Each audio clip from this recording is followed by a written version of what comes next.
A little tucked up rear damage. That was going to be a challenge until David bought the Camauto Pull tower. Using our multi-directional tabs, releasing that tension and hammering that crown down. Okay. Where's your hammer? He stole my hammer. So now I'm using his. Our mini bridge fit great right there.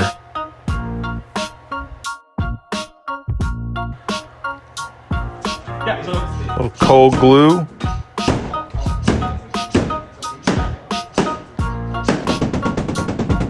But I got my hammer back.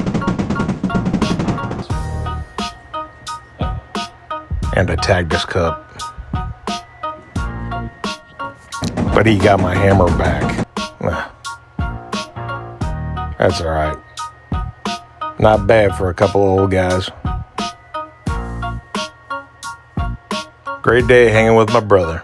Camauto tools built to last.